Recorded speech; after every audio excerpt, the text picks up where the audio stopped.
네, 여러분 안녕하세요. 노화당TV입니다. 자, 어제하고 오늘 하루 뉴스에서 퇴직금 50억에 대한 이야기가 상당히 많이 흘러나오고 있습니다. 저를 포함해서 많은 분들이 아무래도 이 50억이라는 금액 앞에서 상당히 좀 자가짐을 느끼고 뭔가 억울함을 느낄 거라고 생각을 합니다. 어쨌든 그게 대가성이냐 아니냐는 차후에 검찰에서 밝혀질 것이고, 어쨌든 본인도 그 분들도 50억이라는 퇴직금에 대해서는 이미 인정을 한 부분이기 때문에 받았다라는 것은 사실상 기정사실이라고 생각을 합니다. 자, 그래서 제가 이제 저희 채널을 구독하시는 분들의 어떤 퇴직금과 비교를 했을 때 과연 이게 합당한 금액인가라는 부분에 대해서 다시 한번 좀 생각을 해봤습니다. 아무래도 언론 인터뷰를 하신 걸 보면은 건강이 악화될 때까지 일을 했고 그만큼 성과를 냈기 때문에 일을 했다라고 이제 50억에 대한 어떤 퇴직금에 대한 합리적인 근거를 내놓는 듯 합니다.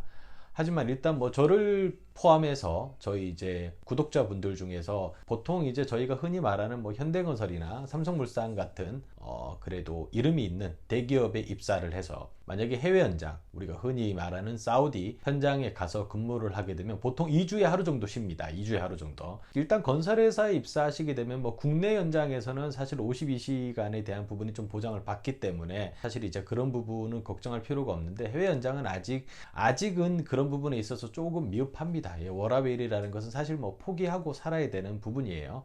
그래서 보통 3, 4개월에 한 번씩 이제 휴가를 나오기 전에는 그냥 거의 풀로 일하는 적도 있습니다. 저는 대리 때 사우디에서 근무를 몇 년간 했었는데 그 당시에 거의 3개월 동안 하루도 안 쉬고 일을 했던 적도 있습니다.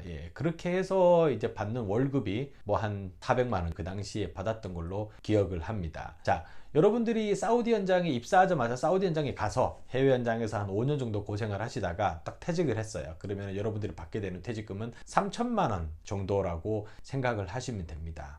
기본적으로 연봉이 한 5천에서 6천 정도에서 해외 수당까지 치면 한 7천 정도를 받습니다. 그렇기 때문에 여러분들이 받는 퇴직금이 많아봐야 3천 중반대를 절대 넘지 못할 거다라고 말씀을 드릴 수 있을 것 같습니다. 저희가 보통 50억이라는 퇴직금은 삼성물산의 지금 이제 사장 대표이사급이라든가 또는 GS건설, 아니면 SK 에코플랜트 같은 회사의 대표이사급들이 아주 호황일 때 받는 성과급과 연봉의 합친 금액과 거의 동일합니다.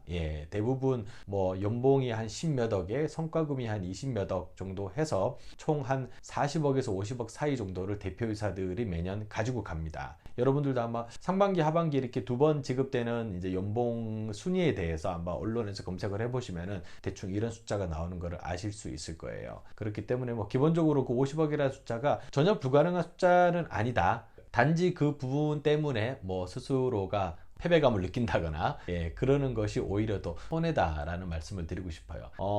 다만 이런 케이스들이 이렇게 회사 밖에서만 있는 것은 아닙니다. 여러분들이 입사를 해보시면 회사 내에도 수많은 끈과 라인들, 그리고 이런 케이스들이 상당히 많이 있습니다. 회사 입사해보면은 이런 직원은 어떻게 이 회사에 입사를 했을까라는 생각이 들 정도로 아무것도 할 수 없는 그런 분들도 계십니다. 대부분 그런 분들의 경우 99%가 누군가의 자녀라든가 누군가의 아들이라든가 이런 케이스들이 아직도 대한민국의 회사에서는 그런 부분들이 일어나고 있습니다. 이 50억이라는 숫자 앞에서 내 스스로가 자가짐을 느낄 필요는 없다라는 말씀을 드리고 싶습니다. 보통 대기업에 입사하면 돈을 많이 번다라고 생각을 하시는데, 저희가 보통 연봉 1억을 받는다라고 했을 때 세후로 매달 찍히는 금액이 한 600만 원 정도 됩니다. 그런데 서울 시내에서 보통 4인 가족 기준으로 한 달 생활비와 이런 것들을 따졌을 때 현재 부동산 물가를 고려했을 때 월 600은 사실상 살아가는 데 넉넉한 돈은 아닙니다. 그렇기 때문에 만약에 본인이 정말 나는 회사 네임밸류 이런 것보다는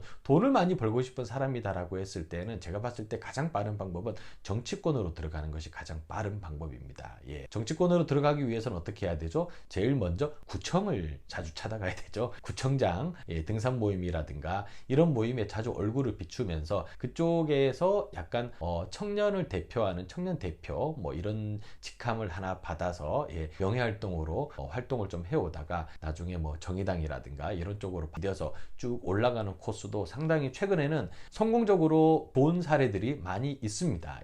성공적으로 이런 분들이 오히려 저희처럼 정말 많은 스펙을 만들어서 들어서 삼성물산이나 뭐 현대건설 같은 회사에 입사를 해서 뭐 아부다비 원전을 짓고 그리고 국가 경제 발전에 이바지를 한 사람들보다 어떻게 보면 10년, 20년 뒤의 삶이 더 화창하게 필 것입니다. 그렇기 때문에 본인의 인생이 다만 그 서민의 어떤 레벨에서 끝나는 게 싫으신 분들은 방금 제가 설명드린 부분도 조금은 고려를 해보시면 좋지 않을까 싶습니다. 자, 저희도 좀 더 열심히 해서 나중에 한 건설회사의 대표이사에 올라가시는 분이 꼭 나오고 그분이 꼭 성과급 50억을 받는 날이 올 수 있기를 바라겠습니다. 자, 오늘 영상은 여기까지입니다.